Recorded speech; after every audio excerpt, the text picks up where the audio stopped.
Great প্লেয়াররা একটা last sign রেখে যান।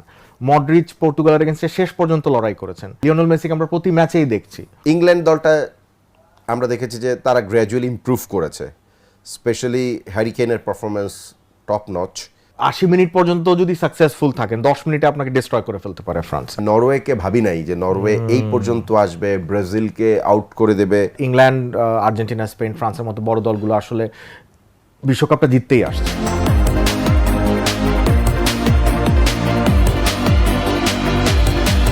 সবকিছু প্রত্যাশা মতোই হয়েছে। সেমিফাইনালের প্রথম লাইন আপটা ঠিক যেভাবে আমরা চিন্তা করেছিলাম সেটাই হয়েছে। ফ্রান্স এবং স্পেন।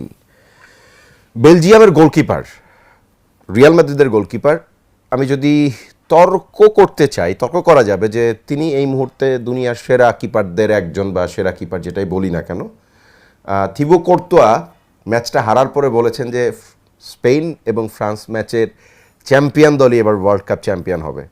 আমিও শুরু থেকে এই ধরনের একটা কথা বলে আসছি, কিন্তু আমার সাথে দ্বিমত করার মানুষ আছেন। যিনি দ্বিমত করবেন তার নাম রুবায়েদ ইফতেখার, একজন ক্রীড়া বিশ্লেষক এবং একজন ক্রীড়া সাংবাদিক। রুবায়েদ ভাই, welcome to green delta insurance মাঠ কাঁপানো বিশ্বকাপে। আপনাকে স্বাগত। থ্যাংক ইউ মাহাদি। আমি বললাম তো আপনি দ্বিমত করবেন। দ্বিমত ঠিক করব না, মানে আমার যেটা মনে হয় যে its way too early to call যে হ্যাঁ, ফ্রান্স, স্পেন বা বাকি যে চারটা দল আছে, Norway, Argentina, England, Switzerland, maybe Norway এবং সুইজারল্যান্ড হয়তো এতটা বলবে না, কিন্তু Argentina and England would feel যে তারাও জিততে পারে বিশ্বকাপ। হ্যাঁ, নরওয়ে এবং সুইজারল্যান্ড কেন বলবে না? কারণ মনে হচ্ছে, কারণ ওদের ওই পেডিগ্রিটা এখনো নিজেদের মধ্যে হয়তো ওই কনফিডেন্সটা নাই যে আমরা বিশ্বকাপ জিতে যেতে পারি। Norway is a dark horse, but সুইজারল্যান্ডের ওই আত্মবিশ্বাস আমার মনে হয় না আছে। তারা ম্যাচ বাই ম্যাচ যাচ্ছে, বাট ইংল্যান্ড, আর্জেন্টিনা, স্পেন, ফ্রান্সের মতো বড় দলগুলো আসলে বিশ্বকাপটা জিততেই আসছে। ওরা কিন্তু কোয়ার্টার ফাইনাল, সেমিফাইনাল টার্গেট করে আসে নাই, বা আমি একটা অ্যাক্সিডেন্ট ঘটাবো তারপরে বাড়ি যে হিরোজ ওয়েলকাম পাবো কেপ ভার্ডে বা ইজিপ্টের মতো, তেমনটা কিন্তু না। তো ফ্রান্স আর স্পেন এটা বলবে, এটা খুব স্বাভাবিক যে হ্যাঁ আমরাই আমাদের সাইড থেকে বিশ্বকাপ জেতা হবে। এটা বলেছে আপনার স্পেনের প্রতিপক্ষ ছিল গতকাল রাতে থিবো কোর্তোয়া। কোর্তোয়াই সেটা বলে দিয়েছে যে এই দুটার মধ্যে যে কোনো একটা জিতবে, মানে তাদের মধ্যে খেলায় সেমিফাইনালে যে দলটা জিতবে তারাই ফাইনালে এবার বিশ্বকাপ জিতবে, এটা থিবো কোর্তোয়া বলেছেন। এবং বেলজিয়াম স্পেন ম্যাচটা কেমন দেখলেন? মানে আপনার এক্সপেকটেশন অনুযায়ী স্পেনের খেলা বা বেলজিয়ামের খেলা নিয়ে আপনার মতামত কি? বেলজিয়াম থেকে আরেকটু প্রত্যাশা ছিল, আরেকটু প্রত্যাশা ছিল, স্পেশালি যখন ওরা ফার্স্ট গোলটা দিল। হ্যাঁ, ফার্স্ট গোলটা করার পর কিন্তু ওই লিডটা তারা যেভাবে ধরে রাখার কথা সেটা করে নাই। এবং এগেন যখন স্পেন কামব্যাক করলো এবং সেকেন্ড গোলটা যেটা হয় আমরা দেখেছি যে স্পেন কিন্তু কখনোই দে আর নেভার আউট অফ পেশেন্স, ধৈর্য রাখে, নিজেদের শেপ ঠিক রাখে, খেলোয়াড় দুজন উঠিয়ে আরও দুজন নামায়, একই রকম খেলোয়াড় নামায়। এবং কালকে যখন স্পেশালি বায়ানাকে উঠিয়ে নিকো উইলিয়ামসকে নামানো হলো, আমি একটু অবাক হয়েছে ওই সময়, যে আমি ভাবি নাই নিকো খেলবেন। রাইট, আমি ভেবেছিলাম হয়তো সেমিফাইনাল বা ফাইনালে খেলবেন, অথবা রুলড আউট, এই ওয়ার্ল্ড কাপে খেলতে পারবেন না। কিন্তু নিকোকে খেলানোর পরে কিন্তু নিকো আর ইয়ামাল আগে থেকেই প্রবলেম দিচ্ছিলেন রাইট ফ্ল্যাঙ্কে। নিকো লেফট ফ্ল্যাঙ্কে এসে যখন প্রবলেম দেওয়া শুরু করলেন তখন বেলজিয়াম হ্যাড নো অপশনস, এবং ওই ভেতরের পকেটগুলো কিন্তু আমরা আরও আস্তে আস্তে দেখলাম যে মেরিনো যেখান দিয়ে ড্রাইভ করলেন।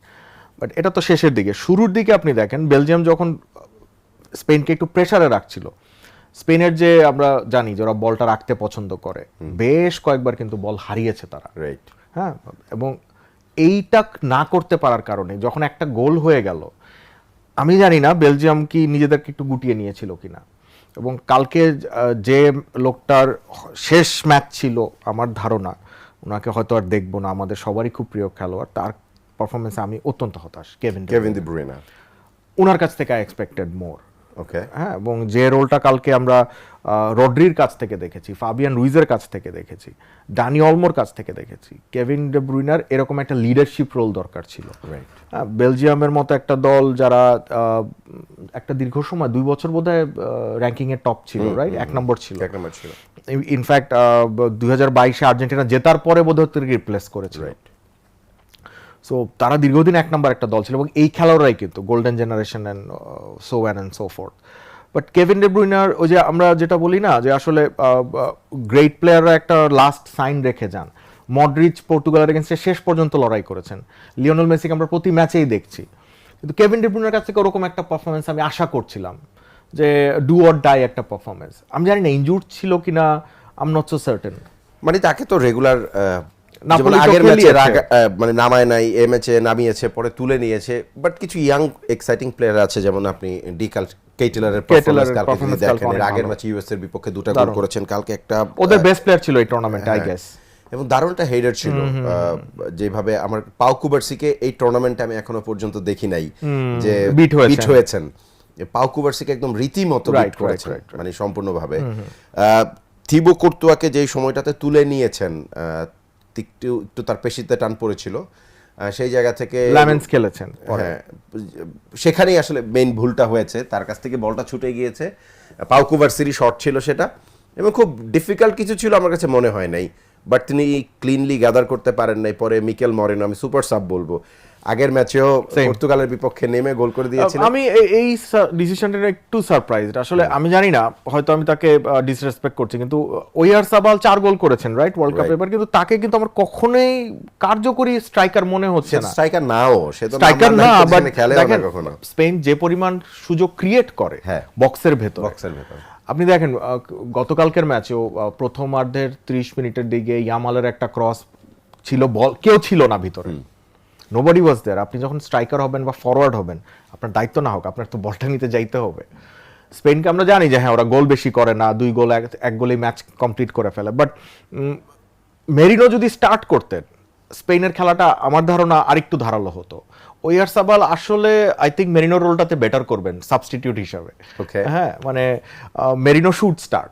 ফ্রান্সের এগেনস্টে কালকে স্পেন যেরকমটা খেলেছে, কন্টেইন করা মুশকিল হয়ে যাবে। মানে এই ফুটবলটা খেললে ফ্রান্সের সাথে ডিফিকাল্ট হবে, কন্টেইন করা খুবই মুশকিল হবে, ফ্রান্সকে কন্টেইন করা খুবই মুশকিল হবে। দানি অলমোর খেলাতে আমি ইমপ্রেসড গতকালকে। দানি Olmo as a number 10, Olise তো দেখছিলাম আমরা দুর্দান্ত খেলছেন নাম্বার 10 পজিশনে। আর্জেন্টিনা নাম্বার 10 খুঁজে পাওয়া একটু মুশকিল, নাম্বার 9, 10 দুটাতেই ঝামেলা হচ্ছে। আজকে রাতে ইম্পর্টেন্ট 2টা খেলা, মানে সেকেন্ড সেমিফাইনালের লাইন আপটা তৈরি হবে। ইংল্যান্ড খেলবে নরওয়ের বিপক্ষে। ইংল্যান্ড দলটা আমরা দেখেছি যে তারা গ্র্যাজুয়ালি ইমপ্রুভ করেছে, স্পেশালি হ্যারি কেনের পারফরমেন্স টপ নচ। আবার অন্যদিকে যদি আমি তাকাই, আমি নরওয়েকে ভাবি নাই যে নরওয়ে এই পর্যন্ত আসবে, ব্রাজিলকে আউট করে দেবে, এবং নরওয়ে ঠিক যেরকম ফুটবল খেলছে হয়তো বা অনেক বেশি চান্স তারা ক্রিয়েট করে না, কিন্তু যা ক্রিয়েট হয় সেগুলো থেকে আবার স্কোর করে। স্পেশালি আপনি আর্লিং হল্যান্ডের কথা আমি যদি আলাদা করে বলি, একটা অদ্ভুত টাইপের স্ট্রাইকার, যে 3টা সুযোগ পাবে সেখান থেকে 2টাই গোল করে ফেলবে, 3টাই করতে পারে, 3টাও করতে পারে, মানে অবাক হওয়ার কিছু নাই। 3টা শট যদিও না, 3টা গোলও হতে পারে, পুরো ম্যাচেও 3টা টাচ হইলেও 3টা গোল হতে পারে। মানে আরেকটা জিনিস দেখেন, আর্লিং হল্যান্ডের যে জিনিস আমার পছন্দ, ও কিন্তু খুব একটা লাউড ক্যারেক্টার না, মাঠে অনেক লাউড, হ্যাঁ বিশাল দেহি হ্যান ত্যান, মাঠের বাইরে কিন্তু he doesn't take himself very seriously. So প্রেশারটা নাই নরওয়ের উপরে, মানে প্রেশার কিন্তু পুরোটা ইংল্যান্ডের উপরেই। ওদের মিডিয়া আপনি দেখেন অলরেডি তারা হিসাব করে দিয়েছে সেমিফাইনালে কিভাবে কি হবে ইত্যাদি ইত্যাদি। নরওয়ের ম্যাচটা ইংল্যান্ডের যেটা হয়, অথচ ইংল্যান্ড যদি আজকে বাদ পড়ে নরওয়ের কাছে, that would be a surprise. Norway কিন্তু ওরা নিজেরাও জানে যে ওরা এখানে ওয়ার্ল্ড কাপটা জেতার জন্য ফেভারিট না, এটাই ওদের ফরে কাজ করতে পারে। এবং আরেকটা মজার জিনিস যেটা, হালান্ড যে 2 সেন্টার ব্যাকের এগেইনস্টে খেলবেন, মার্ক গেহি এবং জন স্টোনস, এদেরকে 2-3 সিজন ধরে অত্যাচার করে আসতেছে, মানে হালান্ডকে কোনোভাবে এরা আটকাইতে পারে না। এই কনফিডেন্সটা তো হালান্ডের কাছে কে নিবে? দেখেন ব্রাজিলের এগেইনস্টে ও মার্ক করে রাখছিল গ্যাব্রিয়েলকে, যে আমি তো ওর এগেইনস্টে গোল করব। পুরো সিজন আর্সেনালের গ্যাব্রিয়েলকে উনি যন্ত্রণা দিয়েছেন, ব্রাজিলের গ্যাব্রিয়েলের উপর দিয়ে তিনি গোল করেছেন। সো আজকে মার্ক গেহি আর জন স্টোনসের সেই জুটির উপরে প্রচন্ড প্রেসার থাকবে হালান্ডকে কন্টেইন করার। এবং হালান্ড এদেরকে, মানে ইংল্যান্ডের সব খেলোয়াড়ের এগেইনস্টে নরওয়ের হালান্ড, ওডেগার্ড, এদের সুবিধাটা হলো they know them inside out, কিভাবে কোন সময়টুকু পর্যন্ত প্রেস করলে বা আটকে রাখলে ওরা প্রেসারে পড়বে, সেটা তারা খুব ভালো করে জানে। এই ওয়ার্ল্ড কাপে নাম্বার 10 পজিশনে আমি যদি আলাদা করে বলি, মাইকেল অলিসের কথা তো ডেফিনেটলি 1 নাম্বার, মানে ওর সাথে মানে ধারে কাছে নাই। ড্যানি অলমোর খেলা দেখে গতকালকে আমার কাছে, এবং সাথে ওডেগার্ডও প্রত্যেকটা ম্যাচে আসলে ওডেগার্ড নাম্বার 10 পজিশনে খুবই দুর্দান্ত ছিলেন। ওলমো এবং ওডেগার্ডের মধ্যে আপনাকে যদি আমি নিতে বলি, আপনি কাকে নেবেন? দেখেন টিমটা যদি আপনি হেভিয়ার টিম বলেন, এবং যেহেতু স্পেনে কোনো নাম্বার 9 নাই, ওডেগার্ডের সামনে কিন্তু আছে, হালান্ড আছে, সরলত আছে, ওলমোর সামনে নাই। ওকে রান বেশি করতে হয়, ক্রিয়েট বেশি করতে হয়, এবং ওকে নিখুঁত সুযোগ বেশি ক্রিয়েট করতে হয় অলমোকে। এবং আপনি দেখবেন যে অলমো কিন্তু ওটাই করে, নিচে নেমে আসে, ডানে বামে মাঝে উপরে খেলে। ওডেগার্ড কিন্তু অনেকটা আমাদের সে ক্লাসিক নাম্বার 10 এর মতো, হ্যাঁ, মানে বক্স টু বক্স স্মুথ খেলে। অলমো অনেক বেশি রাফ এবং অনেক বেশি ওপরে ওঠে। এই ট্রানজিশনটা কিন্তু আমরা গত বার্সেলোনা ফ্লিকের আন্ডার থেকে অলমোর এই চেঞ্জটা আমরা দেখছি, এবং ফ্লিক অলমোকে দায়িত্বটা বেশি দিচ্ছেন বার্সেলোনায়, ওই দায়িত্বটা সে নিচ্ছে। রাফিনিয়া এবং ইয়ামাল সঙ্গে যখন ও খেলে, তালমেলটা চমৎকার। লা লিগা কিন্তু রেগুলার গোলও করে অলমো, চ্যাম্পিয়ন্স লিগেও গোল করেছে অনেকগুলো। সো আই ফিল যে এবারের স্পেনের ব্রেকআউট স্টার আসলে ড্যানি অলমো। আমার মনে হচ্ছে যে ও এই নেক্সট জেনারেশনের দায়িত্বটা উনিতে। আমি একটা অনেক বড় নাম নেব, জানি না ওর সাথে তুলনা করা ওয়ে টু আর্লি কিনা, হয়তো ইনিয়েস্তার মতো কিছু একটা হয়ে দাঁড়াতে পারে। I know it's a very big name, হ্যাঁ, এবং very big shoes to fill. দুইজনের খেলার প্যাটার্ন আলাদা, বাট আমি কোন দিক থেকে বলছি যে দলের দায়িত্বটা নেয়া, যে আচ্ছা ইনিয়েস্তা যখন আছেন, he can play a different role.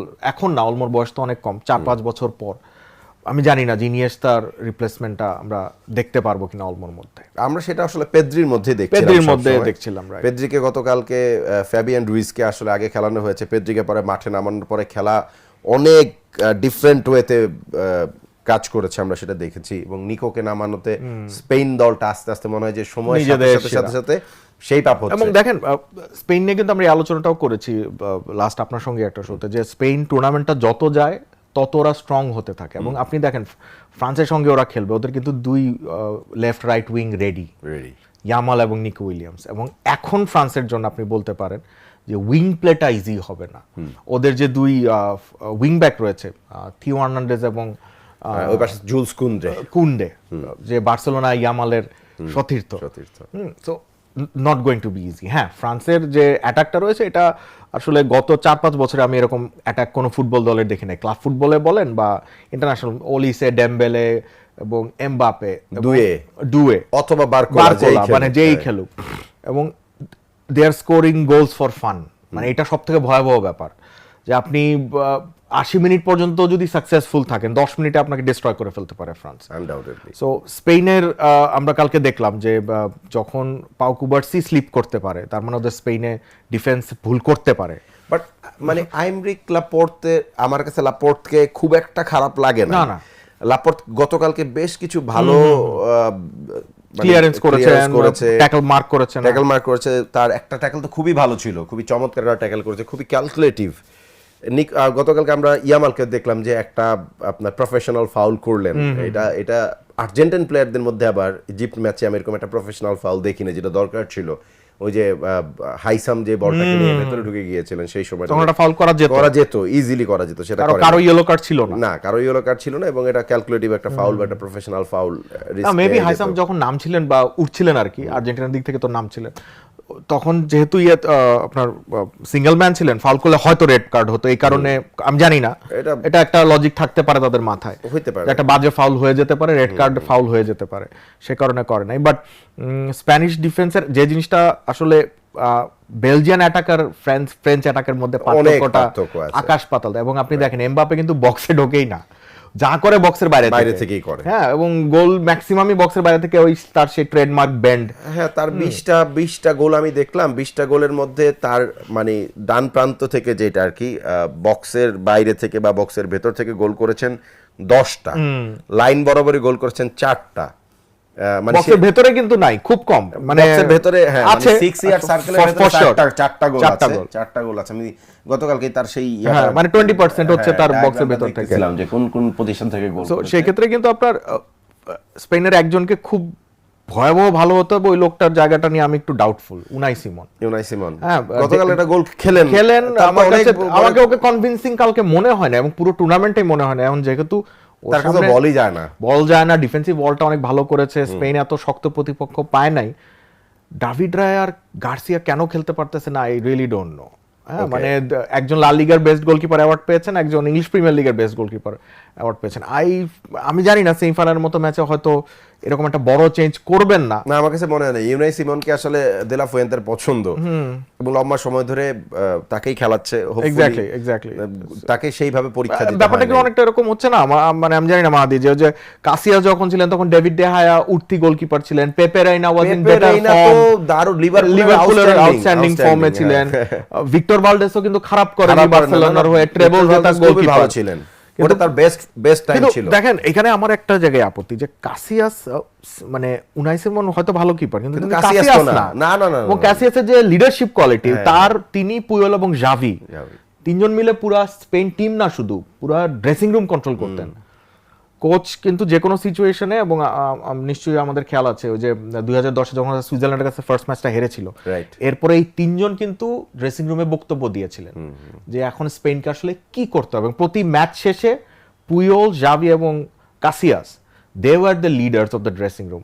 Unai Simon কি রোলটা প্লে করেন? I doubt. মানে আমি শুনিনি কখনো, পত্রিকাতেও দেখছি না এখনো। রাইট। এবং যেই সুইজারল্যান্ডের কাছে আসলে 2010-এর প্রথম ম্যাচটা হেরেছিল আপনার স্পেন, সেই সুইজারল্যান্ডের সাথে খেলবে আর্জেন্টিনা আগামীকাল সকালে ভোর 7টায় ম্যাচটা ইম্পর্টেন্ট।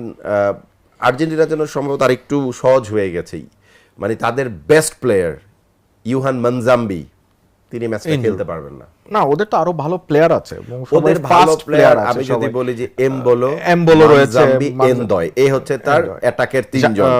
পেছনে যে এক্সপেরিয়েন্সড যে জাকা, হ্যাঁ গ্রানিট জাকা আছে, আর আকানজি কি খেলছেন না? মানুয়েল আকানজি তো আকানজি এবং জাকারিয়া না, আকানজি এবং জাকারিয়া, ডেনিস জাকারিয়াও আছে। হ্যাঁ আছে, দে আর এক্সপেরিয়েন্সড, ফর্মিডেবল সাইড। সেটা নিয়ে আর্জেন্টিনার আসলে চিন্তাটা নিজেদের নিয়ে হওয়া উচিত, যে এই দলটা কখন ক্র্যাশ করবে। এবং দেখেন আর্জেন্টিনা প্রথম 30 মিনিটে গোল হজম করবেই, এইটা মোটামুটি প্যাটার্নটা জর্ডান ম্যাচ থেকে আপনি দেখেন। প্রথম 2 ম্যাচে তারা গোল হজম করে না, কারণ অস্ট্রিয়া না আলজেরিয়া তো প্রথম ম্যাচ ছিল বিশ্বকাপের, ওই ম্যাচটা আমি হিসাবের বাইরে রাখছি। অস্ট্রিয়ার ধাঁচটাই ডিফারেন্ট ছিল, ওরা শুরু থেকে মেরে এবং ব্লকে খেলতে চেয়েছিল।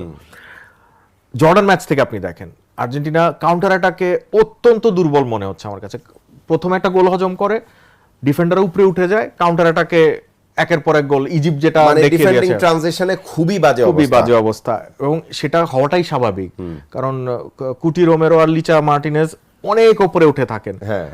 একটা বল থ্রু করলেই কি হতে পারে। ইজিপ্ট কিন্তু 3 গোল করে ফেলেছিল কাউন্টার অ্যাটাকে, অলমোস্ট না 3টাই তো কাউন্টার অ্যাটাক। সো সুইজারল্যান্ড অবশ্যই সুযোগটা নেবে, বাট আর্জেন্টিনার এই দলটার একটা সুবিধা, যে ওরা যদি সুইজারল্যান্ডের এগেইনস্টে 1 গোল 2 গোল কনসিডার করে ফেলে, দে ক্যান রিটার্ন ইট।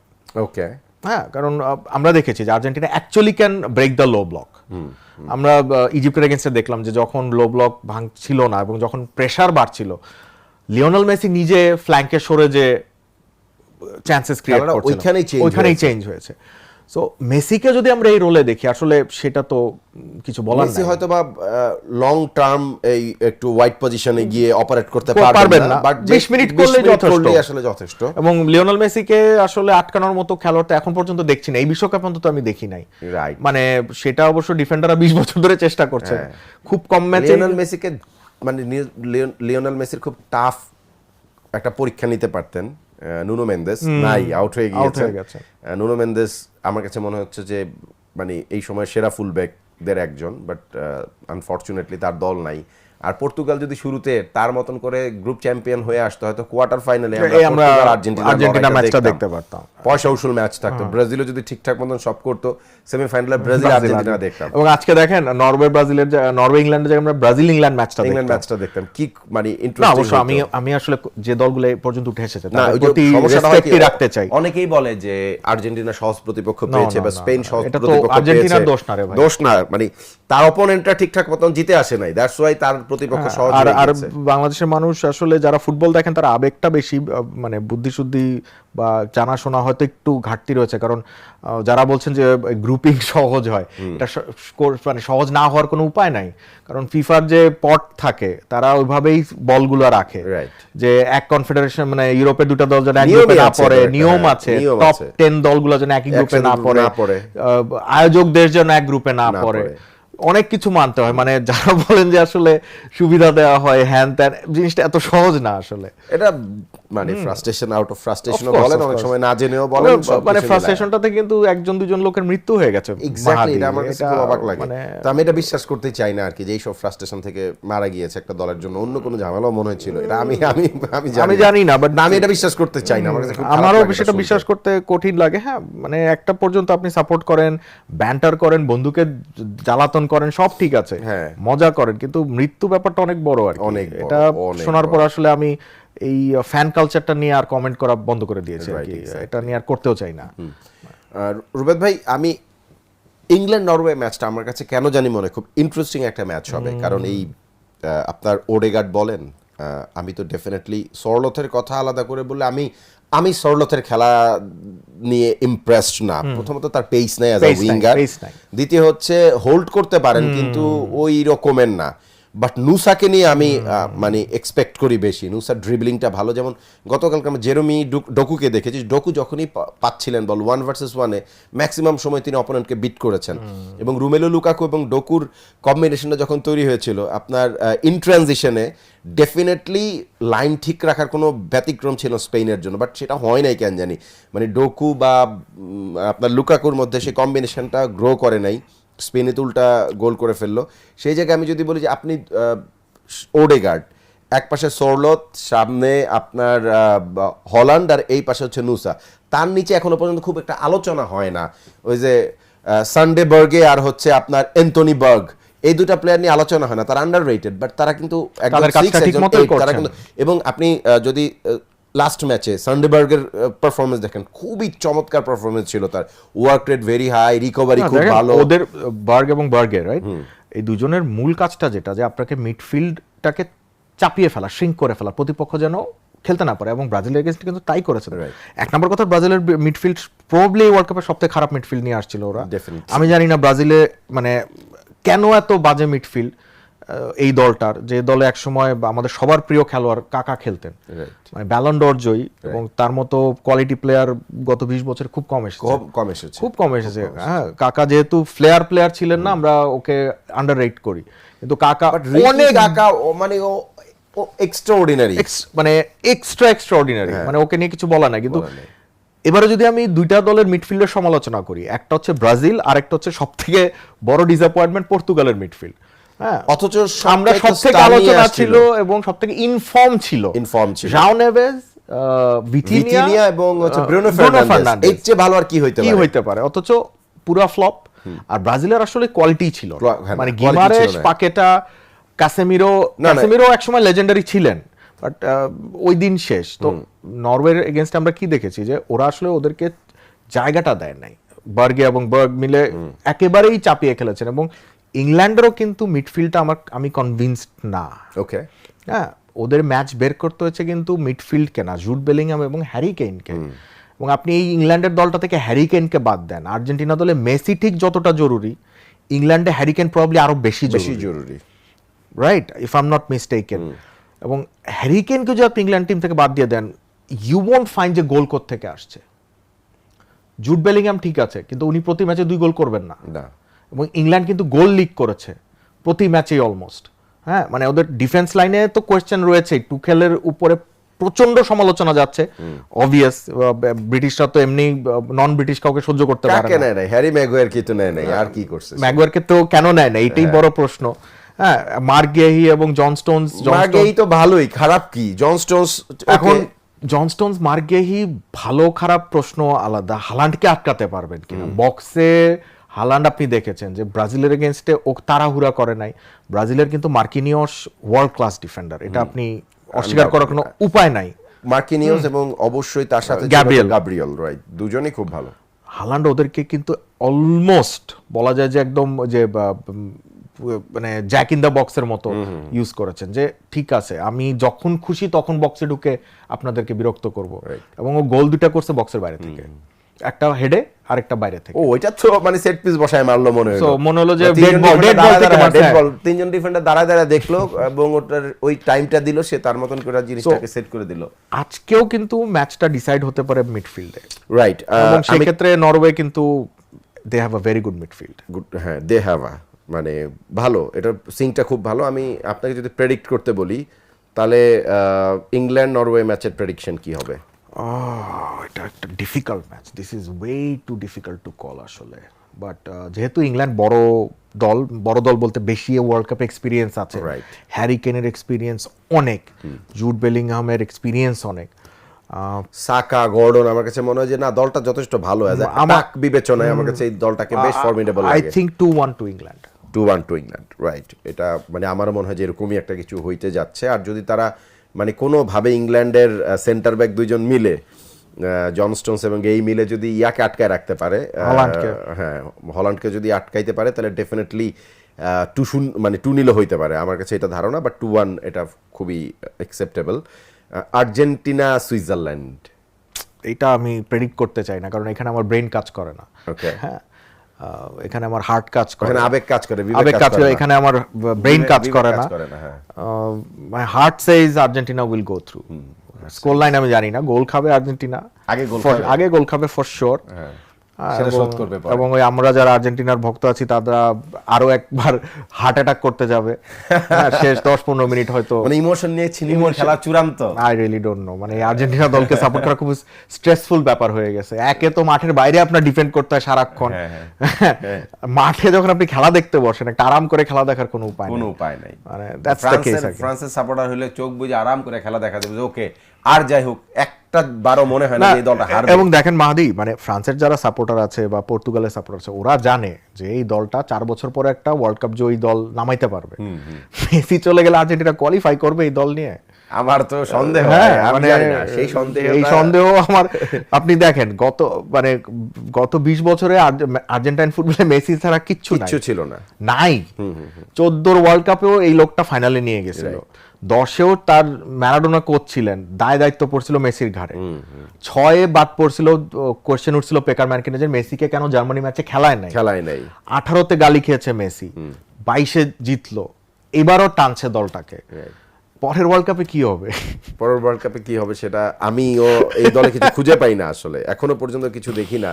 মানে আপনি স্টার তৈরি করেছেন, ট্রু, আলভারেজ আছে, লাউটারো আছে, এনজো আছে, ম্যাকেলিস, এরা কি একটা দলকে লিড করতে পারার মতো তৈরি হয়েছে? ক্লাবের বাগ হইছে, এখনো ন্যাশনাল টিম জার্সিতে তো সেই লেভেলে পৌঁছায় এই আর্জেন্টিনাকে তো আমরা কম দিন দেখি নাই ক্লাবের বাগ নিয়ে বড় বড় দল। 2006 পর্যন্ত কিন্তু তাই ছিল। আল্লাহ, 2006-এর যে স্কোয়াড, সেই স্কোয়াড কেমনে আউট হয়ে যায় সেটা। 2002 এর স্কোয়াড ফার্স্ট রাউন্ডে বাদ পড়া, 2002 এর স্কোয়াড, এই ইংল্যান্ড 1 গোল দিয়ে, মাইকেল ওয়েনের 1 গোল, সুইডেনের কাছে ভালো, রাইট, ওইটা শোধই করতে পারে নাই। তো ওই ঘটনা আমার খুব ভালোভাবে মনে আছে। ওই ফেজ তো আমরা 36 বছরের অপেক্ষা তো আমরা দেখেছি চোখের সামনে। আমি তো ওই সময় সকালবেলা খেলা হতো 2002 সালে, 10টা 10:30টার দিকে খেলা শুরু হতো, মানে ওটা একটা অন্যরকম এক্সপেরিয়েন্স। রুবাদ ভাই, থ্যাংক ইউ। আপনি প্রেডিক্ট না করলেও আমরা মনে করি যে আমাদের এক্সপেকটেশন অনুযায়ী ইংল্যান্ড এবং আর্জেন্টিনারই সেমিফাইনালটা আমরা হয়তো দেখবো, যেটা ব্রাজিল আর্জেন্টিনা হইতে পারতো, হোপফুলি হয় নাই। বাট আমরা সেই নিরাশ না হই আর কি। ভালো একটা বিশ্বকাপ যাচ্ছে এবং বিশ্বকাপটা শেষও হয়ে যাচ্ছে, এটাই মনটা খারাপ লাগছে, খুবই মনটা। আর এক সপ্তাহ আছে আমাদের, উৎসব শেষ হয়ে যাবে।